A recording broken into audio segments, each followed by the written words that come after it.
Jackson joining us. His company, Jackson Healthcare, staffs over 3,000 U.S. hospitals with clinicians and treats 10 million patients annually. They're in the thick of it. And we need to heed the warnings that Jackson Healthcare and others are talking about, are giving us. We need to get things reopened. We don't have time to just think, oh, this is one issue area. What we're hearing in this discussion, what we just heard from Rick Jackson, is that there is so much focus, understandably, but there is so much focus on COVID-19 that countless other health issues are not being handled. He told the story of a woman who's now been waiting almost 3 full months since her biopsy was canceled. This is life or death for millions of other people across the country in other areas. Hospital beds open in empty hospitals across the country. The economic impact is just one part of this whole discussion about reopening America. We're also talking about all the social impacts and the healthcare impacts. And politicians, scientists, and the people in the bureaucracy and the media who were single-mindedly focused solely on addressing COVID-19 in ways that are often draconian in terms of the policies and individual liberties, that discount the economic impact, that discount the social and healthcare impact. They need to wake up and start considering that there is more going on here. Not only that, if you could pull up, Nathan, cut 4 that we played earlier from Bill de Blasio. You have mayors and governors across the country, and yes, blue states. Sure, the President of the United States shouldn't highlight the political leanings of a state, but the reality is they are blue states, and they are states that have been fiscally mismanaged for years. And now that fiscal irresponsibility is sort of coming due. And you have somebody like Bill de Blasio, mayor of New York City, the largest city in this country, begging the federal government for a bailout. Here's a clip we played earlier. You're talking about what would be a 4th stimulus plan, direct federal funding to states and cities. And to that, as you said, the president has said mixed messages, but one of the things he said is, I don't think Republicans want to be in a position where they bail out states that are or have been mismanaged over a long period of time. Yeah, John, it's astounding that he even introduces the question of red states and blue states. He's saying it out loud. He is politicizing a pandemic, not being patriotic, not talking about all Americans and how to bring us all back together. We're all connected. This is the largest city in the country. We help lead the national economy for everyone. We send a huge amount of money to Washington, much more than we get back. And this is a city that has been succeeding. We've had record low unemployment before this crisis. We're the safest big city in America. Crime levels down to where they were in the 1950s, a thriving economy. We've been succeeding here. A lot of cities have been succeeding in helping the American economy. And now the president's turning his back because of partisan affiliation. Who does that, John? What kind of president in the middle of a crisis says, well, I'm going to help you, but I'm not going to help you because of what's on your voter registration card? No, what we need here is a stimulus that puts us all back on our feet so we can succeed together. If it doesn't happen, I guarantee you there's no recovery. And I hate saying that, but John, it's the truth. If there is not a strong 4th stimulus for cities and states, there will not be a national economic recovery, period. What Bill de Blasio is looking for is not just support to make up for policies that they already put in effect, and previously with the guidance of the federal government. What Bill de Blasio is looking for now is a bailout on future policies moving forward and for an excuse from the federal government for him to perpetuate these policies that he can most definitely start winding down. Across the country, we can see the wind down taking place realistically and begin a full-throated reopening of this country. But what he and other governors and mayors around the country and big cities and big states that have been fiscally mismanaged in countless ways, what he is looking for now is not just a bailout for past policies that they failed to address, such as pension crises and other issues, or a bailout for what's happened over the last couple of months, and yes, a loss of revenue because of the shutdown of economic activity and so forth. But he's particularly looking for an excuse to keep this thing going. Because if the federal government will continue to backfill these states and these major cities, then they have every reason to just continue these policies that are unnecessary, increasingly so. Now, this is in New York City that Rick Jackson of Jackson Healthcare was talking about before. And by the way, if you didn't see the interview, that is a must-watch interview with Rick Jackson. But he was saying 3 hospitals in New York State with 3 COVID-19 patients, 100 beds open. We're not treating people who may have cancer, don't know it yet, need the biopsy, not able to get the biopsy. We're not treating people with a whole slew of health concerns.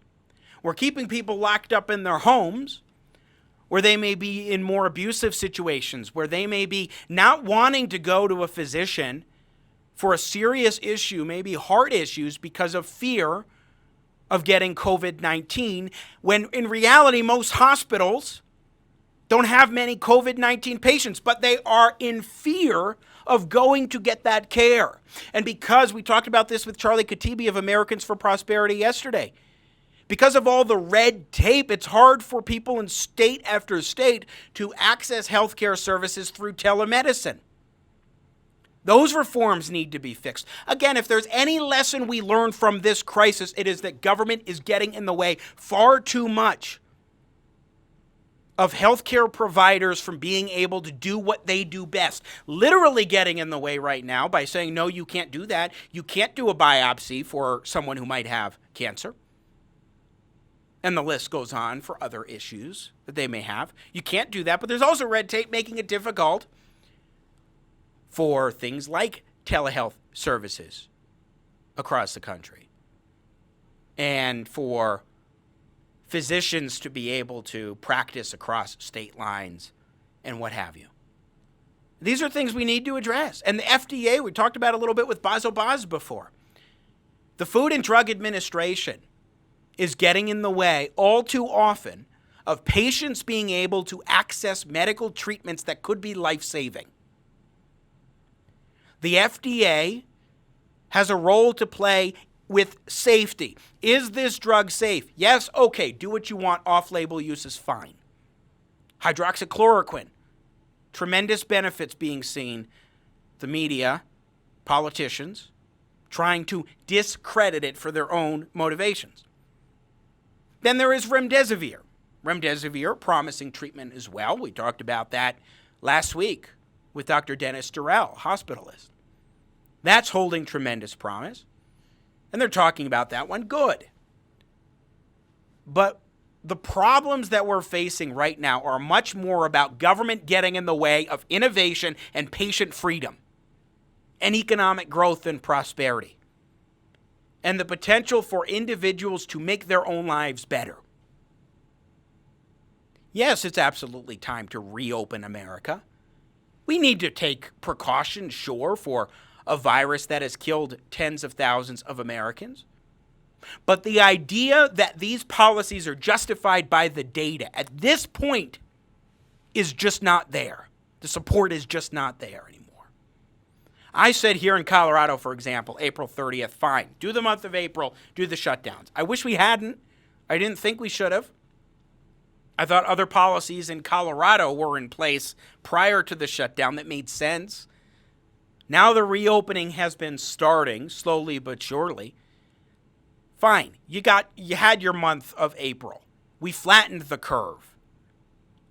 Now the data is not justifying this. In fact, the data is justifying a reopening, certainly starting with the healthcare space, but a hell of a lot of other things too. And just finally, because a lot of people point out, oh, well, if you reopen, it doesn't mean people are going to start going to sports games, that people are going to start going to restaurants and to movie theaters, because there's still going to be that fear and that concern. Well, of course there will be. But at least businesses can make that determination themselves, and individuals can make that determination themselves. There are children in this country who need their parents to take care of them. Most definitely. The rest of us are adults who can reason, who can think, who can make decisions of our own accord and don't need some nanny state government telling us what we need to do or what we can and can't do. Especially doctors, physicians, people who are providing health care, and as Rick Jackson pointed out, are dealing with infectious diseases day in and day out. Do we seriously think that medical providers who have sworn to do no harm are going to be reckless and irresponsible and say, oh, come in, when they're concerned that maybe a patient might get this virus?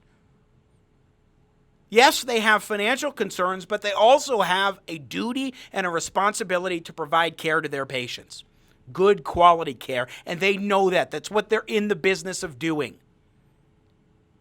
And right now, we have politicians who are all-knowing and all-powerful and narrow-minded public health bureaucrats in health departments across the country or in the Trump administration who are saying, nope, we just got to focus on this, to hell with the fact that we have hospital bed after hospital bed available.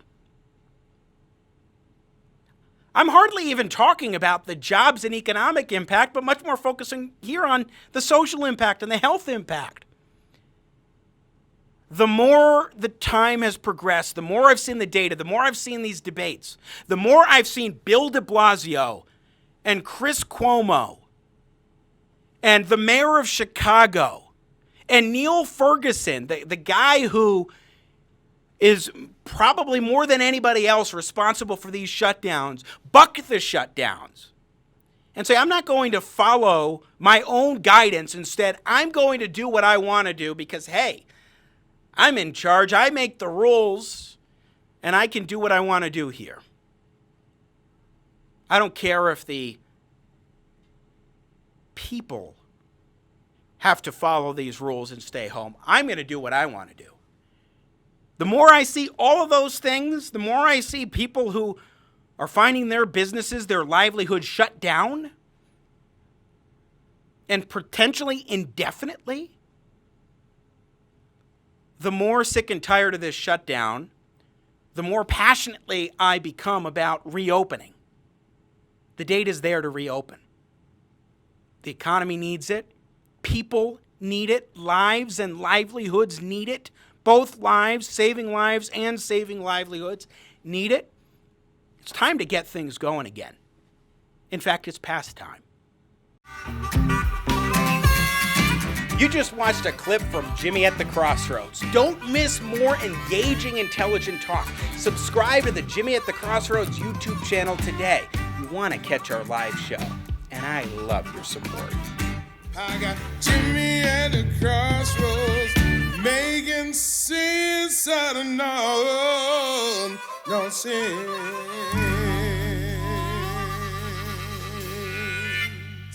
Yeah.